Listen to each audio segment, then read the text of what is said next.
വർഷങ്ങളുടെ ശേഷത്തിനകത്ത് പ്രണവിന്റെ പേര് മുരളി. എന്റെ പേര് വേണു. അയ്യോ ഓർമ്മിപ്പിക്കല്ലേ പൊന്നെ. ഞാൻ ഷോട്ടിന് വന്ന് ഇങ്ങനെ നിന്ന് ഭയങ്കര ഇമോഷണൽ ആയിട്ടാണ് ചോദിക്കുന്നത്. ഞാൻ വന്നിട്ട് ചോദിച്ചു വേണു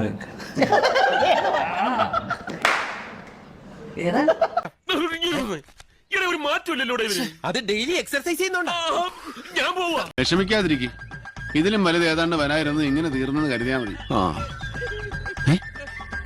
പടം തീരുന്ന വരെ വേണു ഏതാന്നോ മുരളി ഏതാണെന്നോ എനിക്ക് ഒരു പിടിയില്ല.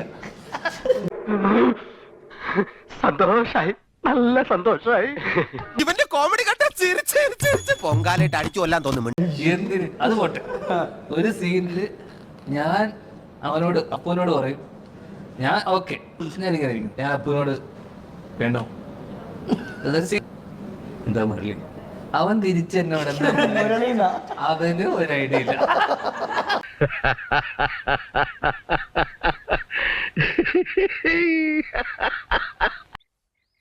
ഇത്രയും വലിയ ഗതി കെട്ടവൻ ഈ ലോകത്ത് വേറെ ആരെങ്കിലും ഉണ്ടാവും എന്റെ കർത്താവേ. പേര് വേണം ഏത് മുരളി നമുക്ക്. ഇങ്ങനൊന്നും എന്നോട് സംസാരിക്കില്ലേ വേഗമോളെ.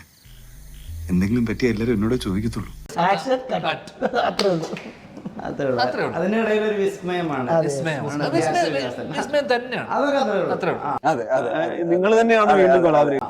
കാരണം ഒരു പരിപാടി അറിയാൻ നമ്മൾ പോയി നിൽക്കുന്നില്ലേ.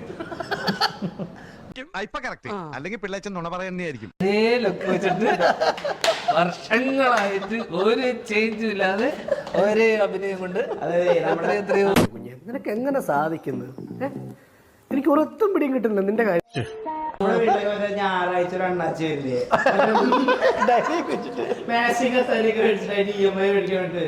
കുറച്ച് കാലം ഉണ്ടായിരുന്നില്ല.